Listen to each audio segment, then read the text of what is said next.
What up? It's your boy Dick Incredible Man, and yes, I am back at it again. And this is New Amsterdam Season 4, Episode 19, discussion slash review, titled Truth Be Told. And Todd is back, baby. Let's talk about it. I'ma live life for the fight, yeah, I'm here to get it. I got drive, got sight, always have a vision. I don't lie at night, I be in my feelings, I'ma be fine. I don't care what anybody says, man. The highlight for me with this episode is definitely seeing Todd. I love Todd, man. Todd is awesome. He just be chilling up there, man. And Max just don't know how to really take it. Like, oh, okay, we hug, right, Todd? Anyway, it was a nice episode, man. And yet again, another wonderful episode for New Amsterdam. It was back to true New Amsterdam fashion. There was a lot of moving parts in this episode. And that's what New Amsterdam was in the very beginning, and then season 2 and stuff. Like after that, you know, like the back half of season 2 and then like the whole of season 3, it was just out of sorts.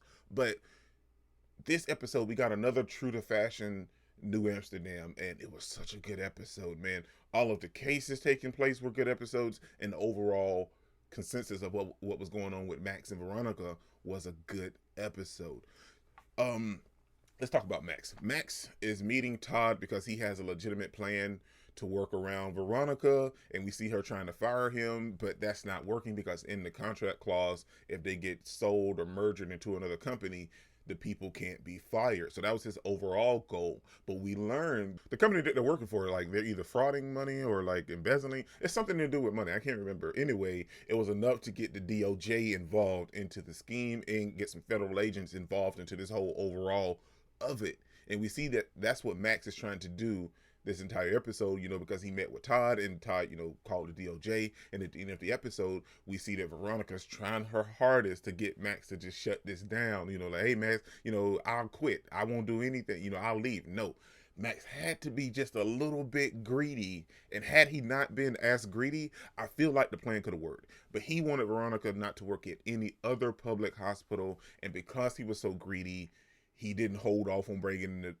in the feds, and they investigated and everything, and they found out that it's in a lot of places. It's in a lot of hospitals. A lot of doctors are in their pockets. A lot of big important people are in their pockets. And Todd told him that, hey man, this isn't going to go anywhere because there's so many people backing this, and they just decided to shut all this down because they got a vested stake in this. So yeah, this is going nowhere. And then Veronica came back in with her smug look on her face. I feel like had Max not been as greedy as he was, wanting to get her to not work at any other public hospitals and just fired her from New Amsterdam, that would have worked in his favor. But he had to just reach just a little bit more.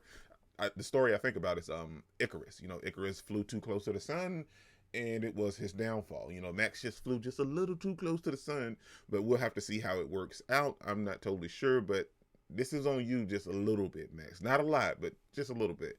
Then we have Floyd this episode trying to talk to his sister, because we know after last week's episode that, you know, he's trying to rekindle things with his father, but especially now because he's going to be a father, but it's this weird dynamic. And then him telling his sister, it made it weird. Like, it made it so much worse. You know, he couldn't come out and say, well, I was sleeping with this married woman, but she was okay with it, her husband was okay with it, and I'm the one that got her pregnant. He can't come out and say all that. But him telling his sister, he was like, it's this weird dynamic and everything, but I want to know about Pops.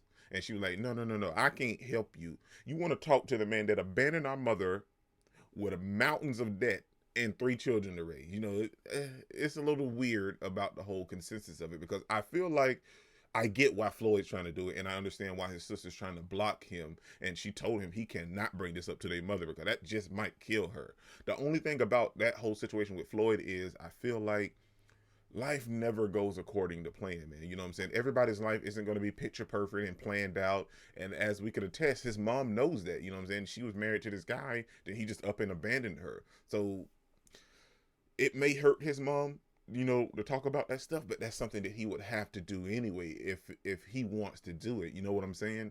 And I feel like the sibling case that Floyd was working on this episode was kind of relevant to his life story, if you will, or to what he's got going on in his life right now. We have these 2 siblings. Their mom was an alcoholic, and they decide and vowed that they would never drink, but the older brother was drinking anyway, which just happens to be Frankie Muniz from Malcolm in the Middle. So, you know, that was a nice little callback. But anyway, he decides to drink, and his liver is shot. Because I was wondering why he wasn't willing to give her a piece of his liver. And his liver is shot because he's been drinking, but he doesn't get as drunk, if you will. Like, his tolerance is so high, because we learned in later in the episode he has two livers, which is nice. That's cool. But like, he gave his sister a piece of his liver, and he tried to back out of not telling her that he's gonna quit drinking, and he was drinking. But Floyd kind of brought him to his senses to kind of let him understand that hey man, you made it this far. Why not tell her? That he kind of equated it to magic. You know what I'm saying? We all know magic is illusions and sleight of hands and stuff like that. And the dude was like, it's hard work. And Floyd told him that drinking is hard work, but like, if you put in the work to stop drinking, you can stop that too. It's a weird thing, but it was nice for Floyd to really relate to the dude, because I felt like he kind of felt how he's feeling like right now in his situation, if you will. What else happened this episode? Bloom and Max are dealing with these two students who came in, and like, they got the wrong injections. Both of them had particular diseases, and they each needed a particular injection, but they got their injections mixed up because they don't have a school nurse. They have a secretary that's doing this, injecting these people kids. And we learned the reason behind this, with the shortage of nurses and budget cuts and all this type stuff. And this was a problem that Max couldn't, I don't want to say he couldn't solve, but he had to go a different route to solve it. You know what I'm saying? Like, he had to actually come up with the idea of training the parents to work at the school part-time to help with these kids just do band-aids and maybe wrap up their finger, or if some kids need injections, they can give them injections, because everybody has a shortage of nurses and staff and stuff like that now. So it was nice to see Max work a different workaround, and the superintendent wasn't rude about it or anything. He was like, I really want to help because I love helping the public schools, but it's just we don't have the money to do it. And that's what I'm saying. This episode, it just felt like old school New Amsterdam, man. It was such a good episode. Now, and we see that Bloom felt kind of weird about the kid being a bully, because she thought she was a bully to Casey and stuff like that.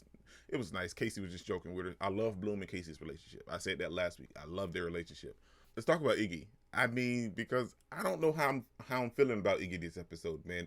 I love Iggy. I really do. He's one of the core group members, but this episode, we see him dealing with a patient. The patient, she had cancer, but then she miraculously healed, and her family started treating her differently. But as the episode progressed, we learned that, why they started treating her differently, because they were started to treat her back to the original way that they treated her and before she got sick, because when she was sick, they answered her beck and call. They done whatever she wanted to do, and she had kind of got used to that, because she was one of those people that she never really asked for anything. She only done what everybody else done. So once she got sick, they started asking her what she wanted. She started giving it to them, and then when she got better, things went back to the way they were before. So really wasn't much going on with that whole situation. But Iggy and Trevor this episode, we see that Trevor's back working for Iggy, and Iggy, we know that Iggy's been going to therapy to work on his marriage, but he's got this weird dynamic working with Trevor now because of what happened when they were all drugged. Now, Trevor told him that nothing happened and don't worry about it, but Iggy still feels some type of way. Now, we see Iggy talking to Trevor at the end of the episode. He mentions that, well, I hired you because I like the flattery that you were giving me. And then Trevor asked Iggy about how was my work? Do you like my work? Is my work good? Is my work sufficient? And he was like, yes, your work is very good, but I like the flattery that you were giving me, so that's why I hired you. Now, I get where Trevor's coming from. Now, he's upset because, Iggy's talking about calling HR and everything. And he's upset because Iggy's going to not fire him, let him go. But I get where he's coming from, because he feels that Iggy's letting him go because of that situation. But are you telling me the only reason you hired me is because of eye candy and because I mentioned some flirtations at you?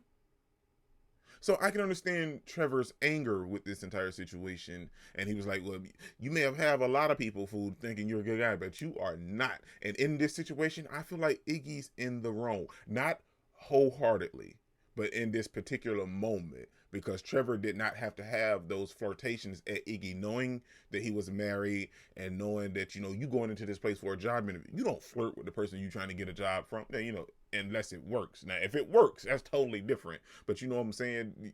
I feel like they both had a part to play in this whole overall grand scheme of it.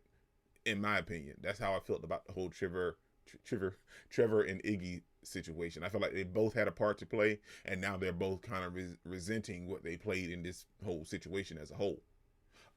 Sharp this episode. Sharp and her mother this episode was fantastic. By far the best part about this entire episode, in my opinion, because we see that Sharp trying to get her mother to get this colonoscopy.